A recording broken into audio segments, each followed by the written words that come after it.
Greetings, I am Father Michael Wolfe. I am a priest of the Archdiocese of Milwaukee and also a member of the community of St. Paul, a small missionary group based out of the Archdiocese of Milwaukee. We have men and women serving in the Archdiocesan sister parish in the Dominican Republic, as well as in parishes and missions in Mexico, Colombia, Bolivia, Ethiopia, and of course, in the Archdiocese of Milwaukee. Personally, I'm originally from Waukesha. I'm sorry if you ever got lost there. My home parish is St. William's, and I joined the community of St. Paul in 2007 after finishing my studies in Spanish at UW-Madison. After my ordination in 2016, I was assigned to St. John Paul II Parish on the south side of Milwaukee. After my time there, I had the privilege of serving as pastor in the Archdiocesan sister parish in the Dominican Republic for just a brief time. And now I am working with Father Martí Colom, a fellow member of the community of St. Paul and priest of the Archdiocese of Milwaukee, to serve La Resurrección parish in Bogotá, Colombia. In the next few minutes, I'd like to share with you the work that we are doing here in the name of the Church to plant seeds of hope in a very difficult time for so many families. La Resurrección parish is located within the southern part of the city of Bogotá, which is the capital city of Colombia. It covers 3 large neighborhoods with the main church and 2 chapels, serving a population of about 20,000 people. Every Sunday, we have 8 masses in addition to other activities and services.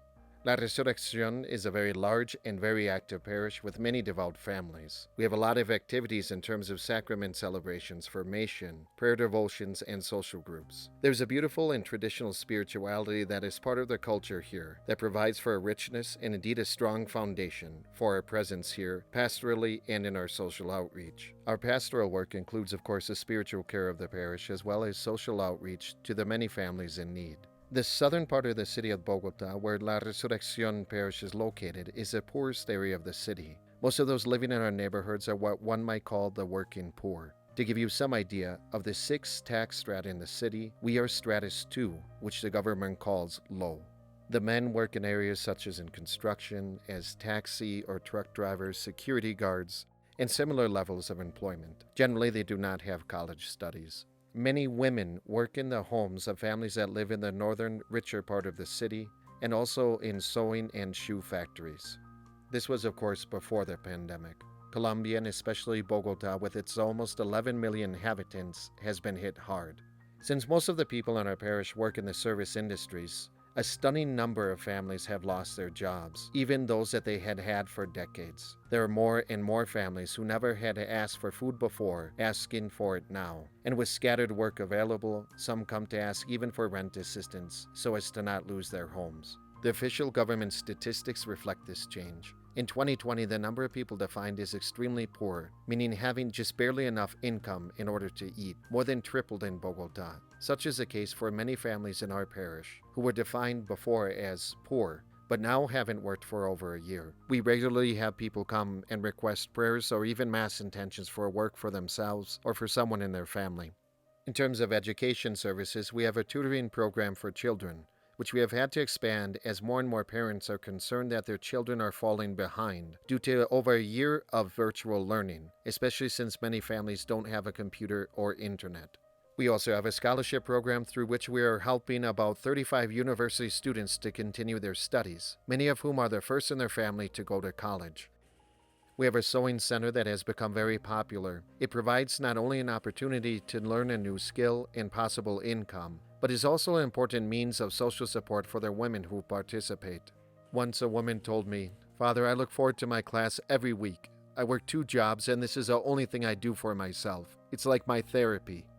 With regards to health services, we provide counseling as well as a parish nurse who does house visits and helps with access to basic medications. Starting in 2021, we have doubled the hours available with our licensed psychologists as more and more people were coming asking for appointments. There are many issues here in the neighborhood of domestic violence, broken families, single mothers, children that have experienced violence at home, etc. Muchas veces las personas no tienen los recursos, digamos que para suplir sus necesidades básicas no van a tener recursos para suplir una atención psicológica. A lot of the people, I would say 90% or almost everybody who comes to see our psychologists never saw a psychologist before. Dificultades emocionales. Entonces no hay una inteligencia emocional para las personas llegan porque están muy de mal genio, porque no se saben controlar, estrés postraumático, ya sea por violación, ya sea por un antecedente bastante grande que surgió en su niñez o en un tiempo determinado de la vida, y otras personas son depresivas. Anterior a la pandemia no nos habían llegado. Digamos que lo que se ve es que la pandemia ha detonado eso, síntomas de depresión como tal. El consumo de sustancias psicoactivas, amistades que los llevan a delinquir, chicas que se dejan influenciar y mencionan la vida fácil como irse a prostituir. I was touched to have a woman come to me after Mass one day and make a small offering in gratitude for the help that her daughter was receiving through counseling. We had nowhere else to go, Father, she told me. In addition, many of our parishioners are families who have fled Venezuela in search of opportunity and are now living in very precarious situations made even worse by the lack of work. We provide aid to these families who would otherwise have nowhere else to go. The salvation offered in its fullness to the human person in Jesus Christ, by God the Father's initiative and brought about and transmitted by the Holy Spirit, is salvation for all people and of the whole person. It is universal and integral salvation. It concerns the human person in all its dimensions, personal and social, spiritual and corporeal, historical and transcendent. This is the core of the gospel. This is what makes it good news, especially for those who need it most. This is a foundation of what we as a community of St. Paul strive to live out in our mission work wherever we are. The Pilgrim Church is missionary by its very nature.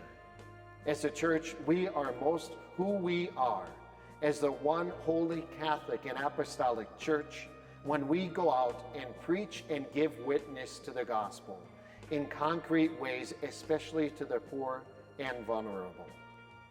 By the means of this video, I hope to inspire you to join us through your prayers and, yes, financial support. I hope to inspire you to be agents of communion, witness, and mission, catalysts of transformation and hope in the lives of the women, men, and children we strive to serve here in Bogotá. I thank you for your prayerful consideration, and I also thank God that He has blessed me with being the presence and face of your prayers and generosity. Please follow the instructions of your parish to know how to support us in our missionary work. Thank you, and God bless.